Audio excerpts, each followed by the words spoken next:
Tanggal 16 Januari tahun 1944, aku melihat sebuah rumah.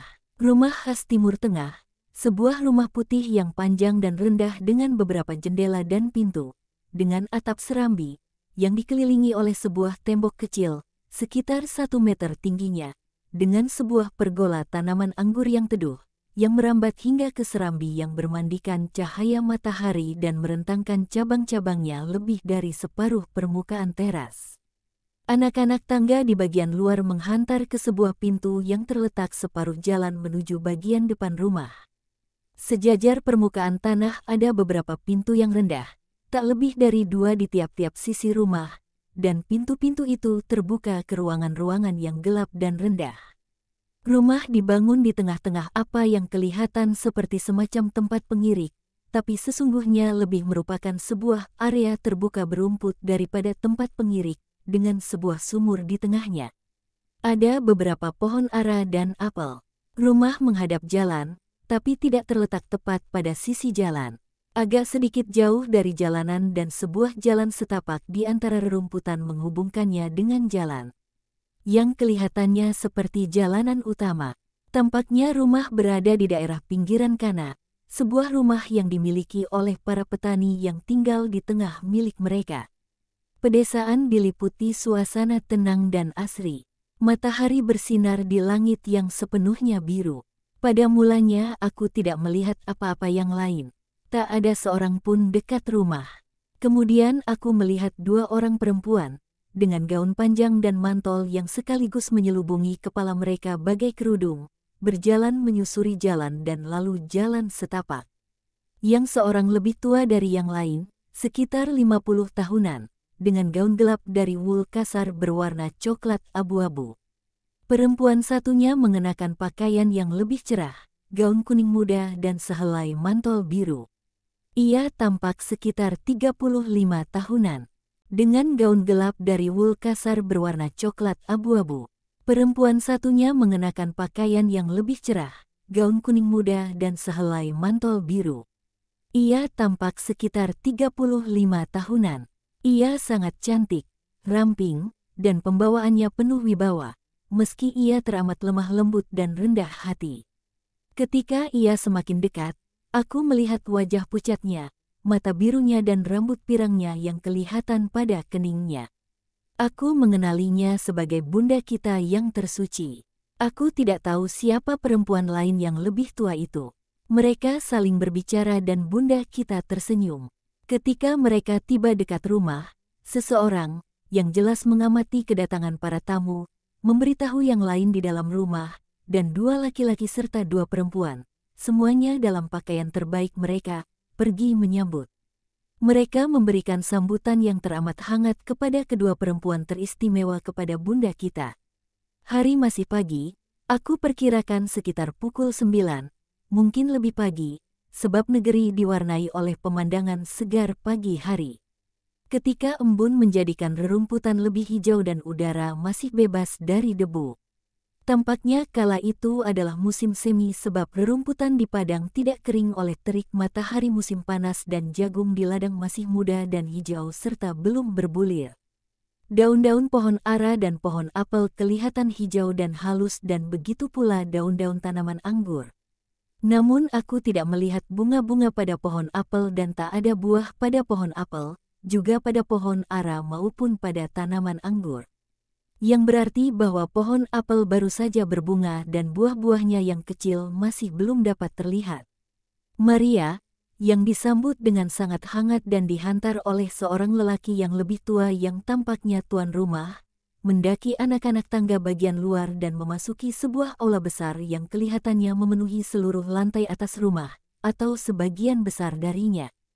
Jika aku benar, ruangan-ruangan di lantai bawah adalah ruangan-ruangan di mana mereka sesungguhnya tinggal, di mana mereka punya ruang penyimpanan, gudang anggur bawah tanah, sementara aula di atas dipergunakan pada kesempatan-kesempatan khusus, misalnya pesta, atau melakukan pekerjaan-pekerjaan yang membutuhkan ruang yang luas, seperti mengeringkan dan memeras bahan-bahan makanan. Untuk perayaan-perayaan istimewa aula dibersihkan dari segala macam barang dan lalu didekorasi, seperti pada hari ini. dengan ranting-ranting hijau, tikar-tikar dan meja-meja yang dilengkapi dengan perlengkapan makan. Di bagian tengah ada sebuah meja penuh hidangan dengan ampora dan piring-piring penuh buah-buahan. Sepanjang sisi kanan tembok, dari posisiku, ada sebuah meja lain yang sudah dipersiapkan, tapi tidak sebegitu meriah. Di sisi kiri, ada semacam lemari makanan yang panjang dengan piring-piring berisi keju dan makanan lainnya, yang kelihatan seperti keik disalut madu dan gula-gula. Di lantai, dekat tembok yang sama, ada lebih banyak ampora dan 6 tempayan besar, yang bentuknya kurang lebih seperti teko tembaga. Aku menyebutnya buyung. Maria mendengarkan dengan penuh perhatian apa yang mereka katakan kepadanya, lalu ia menanggalkan mantolnya dan dengan suka hati membantu menyelesaikan menata meja.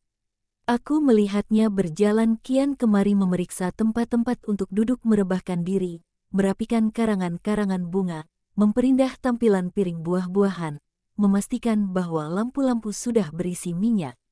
Ia tersenyum, sangat jarang berbicara dan suaranya sangat pelan. Sebaliknya ia banyak mendengarkan dan dengan begitu sabar. Suara keras alat-alat musik yang tidak terlalu harmonis terdengar datang dari jalanan. Mereka semua bergegas keluar, kecuali Maria. Aku melihat mempelai perempuan masuk, berdandan anggun dan bahagia, dikelilingi oleh sanak saudara dan teman-teman. Mempelai laki-laki, yang paling dulu bergegas keluar dan menyongsongnya, sekarang ada di sampingnya. Pada poin ini ada perubahan dalam penglihatan. Bukannya rumah, tapi aku melihat sebuah desa. Aku tidak tahu apakah itu Kana atau desa terdekat. Dan aku melihat Yesus bersama Yohanes dan seorang laki-laki lain, yang aku pikir adalah Yudas Tades.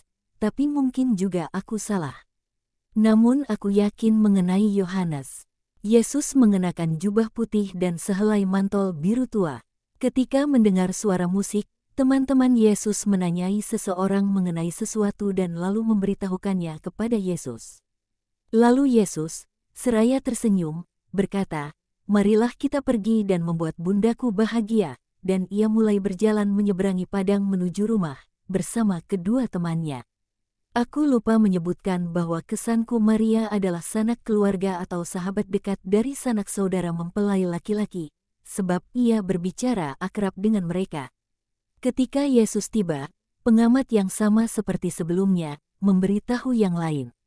Tuan rumah, bersama putranya, sang mempelai laki-laki, dan Maria turun ke bawah untuk menyongsongnya. Dan menyambutnya dengan penuh hormat. Ia lalu menyapa keduanya dan juga sang mempelai laki-laki. Tetapi apa yang aku suka adalah cara penuh kasih dan hormat dengan mana Yesus dan Maria saling bertukar sapa. Tak ada ledakan emosi, selain dari kata, "damai sertamu," yang diucapkan dengan tatapan dan senyuman yang setara dengan 100 pelukan dan 100 ciuman. Sebuah ciuman bergetar di bibir Maria, tapi tidak diberikan. Ia hanya menumpangkan tangan mungilnya yang putih ke atas pundak Yesus dan dengan lembut menyentuh segumpal keriting dari rambutnya yang panjang. Belayan dari seorang kekasih yang murni.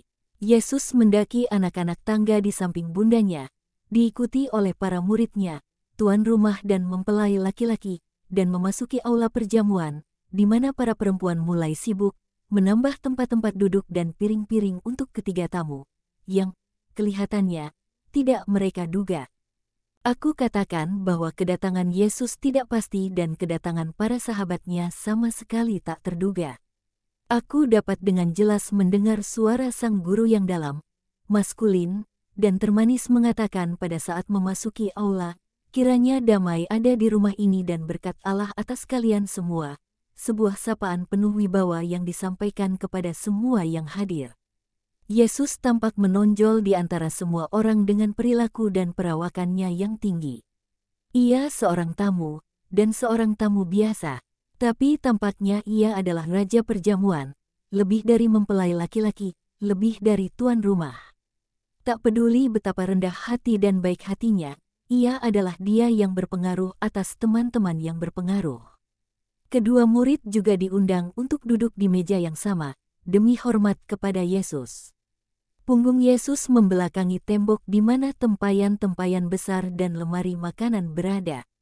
Sebab itu ia tidak dapat melihatnya, pun ia tidak dapat melihat pengurus pesta yang sibuk dengan piring-piring daging panggang yang dibawa masuk melalui sebuah pintu kecil dekat lemari makanan. Aku memperhatikan satu hal, terkecuali para ibu dari pasangan pengantin dan Maria, tak ada perempuan yang duduk sekeliling meja itu. Semua perempuan, yang menimbulkan keributan seperti keributan 100 orang itu, duduk di meja yang lain dekat tembok, dan dilayani sesudah pasangan mempelai dan tamu-tamu terhormat.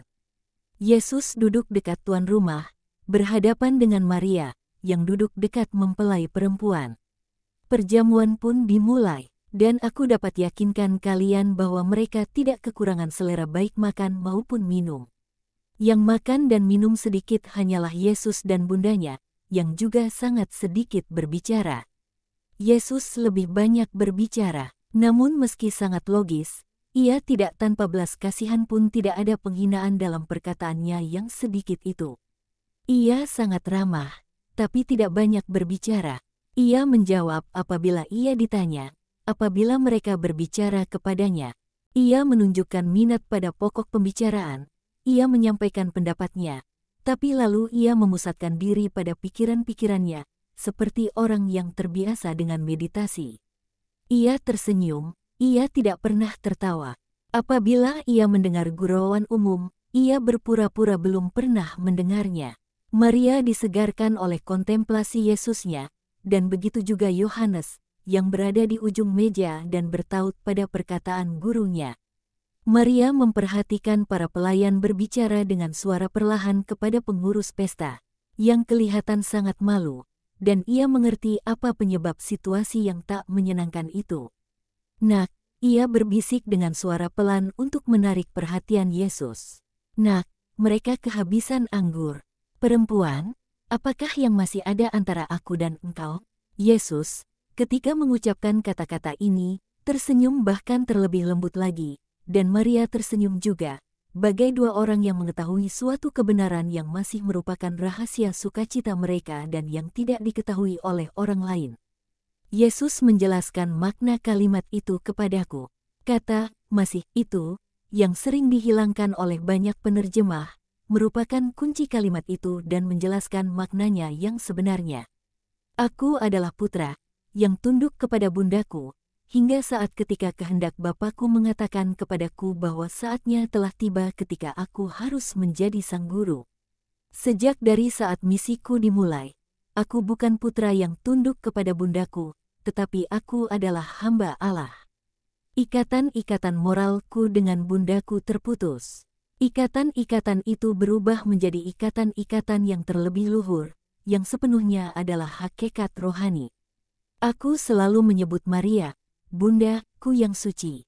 Kasih kami tidak pernah berhenti, bahkan tidak pula pernah menjadi dingin. Tidak, kasih itu tidak pernah sesempurna seperti ketika aku dipisahkan darinya bagai oleh kelahiran kedua dan ia memberikanku kepada dunia dan untuk dunia, sebagai Mesias dan Evangelis. Keibuan mistiknya yang mulia yang ketiga terjadi ketika ia menghantarku ke salib dalam siksa aniaya Golgota dan menjadikanku penebus dunia. Apakah yang masih ada antara aku dan engkau? Sebelumnya aku adalah milikmu, hanya milikmu seorang. Engkau memberiku perintah, dan aku mentaatimu. Aku tunduk kepadamu. Sekarang aku milik misiku. Bukankah aku katakan, setiap orang yang tangannya siap untuk membajak tetapi menoleh ke belakang untuk berpamitan kepada mereka yang tinggal, tidak layak untuk kerajaan Allah. Aku telah menempatkan tanganku pada bajak bukan untuk membelah tanah dengan mata bajak, melainkan untuk membuka hati manusia dan menaburkan sabda Allah di sana. Aku akan melepaskan tanganku dari bajak hanya ketika mereka hendak merenggutnya untuk memakukannya pada salib dan dengan paku aniayaku membuka hati Bapakku, dari mana pengampunan bagi umat manusia akan mengalir. Masih, itu, yang dilupakan oleh kebanyakan orang, berarti ini, engkau adalah segalanya bagiku, Bunda, sepanjang aku hanyalah Yesus anak Maria dari Nazaret, dan engkau segalanya dalam rohku. Tapi sejak aku menjadi Mesias yang dinanti-nantikan, Aku menjadi milik Bapakku. Tunggulah sebentar lagi dan begitu misiku selesai, aku akan, sekali lagi, menjadi milikmu sepenuhnya. Engkau akan memelukku sekali lagi dalam pelukanmu, seperti ketika aku masih seorang kanak-kanak, dan tak seorang pun akan pernah lagi ingin bersaing denganmu perihal putramu, yang dianggap sebagai aib umat manusia. Manusia akan mencampakkan jasadnya kepadamu, guna mempermalukanmu menjadi bunda seorang penjahat. Dan sesudah itu, engkau akan memilikiku sekali lagi, dalam keadaan jaya, dan akhirnya engkau akan memilikiku untuk selamanya ketika engkau jaya di surga. Tapi sekarang aku milik semua orang ini, dan aku milik Bapa yang mengutusku kepada mereka. Itulah makna dari Masih yang singkat namun penuh makna itu. Maria mengatakan kepada para pelayan, "Lakukanlah apa yang akan ia katakan kepada kalian." Dalam mata tersenyum putranya, Maria telah membaca persetujuannya, yang terselubung oleh pengajaran agung bagi mereka semua, yang dipanggil. Dan Yesus mengatakan kepada para pelayan, "Isilah tempayan-tempayan itu dengan air." Aku melihat para pelayan mengisi tempayan-tempayan itu dengan air yang diambil dari sumur. Aku mendengar kerek berderit sementara ember yang basah oleh air ditarik ke atas dan diturunkan ke bawah. Aku melihat pengurus pesta menuangkan sedikit dari cairan itu dengan mata terperanjat, lalu mencicipinya dengan gerak tubuh yang menunjukkan keterperanjatan yang bahkan terlebih lagi, menikmatinya dan berbicara kepada tuan rumah dan mempelai laki-laki. Maria menatap putranya sekali lagi, dan tersenyum, lalu sesudah menerima balasan senyum darinya, ia menundukkan kepalanya, wajahnya sedikit memerah. Ia bahagia. Bisik-bisik menyebar ke segenap penjuru aula, mereka semua memalingkan wajah mereka kepada Yesus dan Maria, sebagian berdiri supaya dapat melihat lebih baik, sebagian pergi dekat tempayan-tempayan. Lalu ada sesaat keheningan, yang segera dipecahkan oleh ledakan puji-pujian bagi Yesus. Yesus berdiri dan hanya mengatakan, "Berterima kasihlah kepada Maria," dan ia pun undur diri dari perjamuan. Para muridnya mengikutinya. Di ambang pintu ia mengulang, "Kiranya damai ada di rumah ini dan berkat Allah atas kalian semua." Dan ia menambahkan, "Selamat tinggal, Bunda." Penglihatan berakhir. Yesus mengajariku sebagai berikut. Ketika aku mengatakan kepada para muridku, "Marilah kita pergi dan membuat bundaku bahagia," aku telah memberikan kepada kalimat tersebut suatu makna yang terlebih dalam dari yang kedengaran. Yang aku maksudkan bukanlah kebahagiaan bertemu denganku, melainkan sukacita menjadi pemrakasa aktivitas mukjizatku dan penolong, sama dengan benefaktor utama bagi umat manusia. Selalu ingat itu, mukjizat pertamaku terjadi karena Maria. Yang paling pertama, itu merupakan simbol bahwa Maria adalah kunci kepada mukjizat. Aku tidak pernah menolak apapun bagi bundaku dan karena doanya aku mendatangkan juga masa rahmat. Aku mengenal bundaku, yang kedua dalam kebajikan sesudah Allah. Aku tahu bahwa memberi kalian rahmat adalah membuatnya bahagia, sebab ia adalah sepenuhnya kasih. Itulah sebabnya aku mengatakan, sebab aku mengenalnya, marilah kita pergi dan membuatnya bahagia. Di samping itu aku ingin kuasanya dikenal dunia bersama dengan kuasaku. Sebab ia ditakdirkan untuk bersatu denganku dalam daging. Adalah adil ia juga bersatu denganku dalam kuasa yang ditunjukkan kepada dunia. Sebab kami satu daging, aku dalam dia, ia ada sekelilingku, bagai helai-helai bunga sekuntum lili sekeliling putiknya yang hidup dan harum mewangi, dan ia bersatu denganku dalam duka cita, sebab kami berdua disalib, aku dengan tubuhku, ia dengan jiwanya, bagai sekuntum lili harum karena daun mahkotanya dan karena sari yang diambil darinya. Aku katakan kepada kalian apa yang aku katakan pada para tamu yang lain. Berterima kasihlah kepada Maria. Adalah melalui dia maka kalian memiliki tuan dari mukjizat dan kalian memiliki rahmat-rahmatku, teristimewa rahmat pengampunan. Beristirahatlah dalam damai, kami besertamu.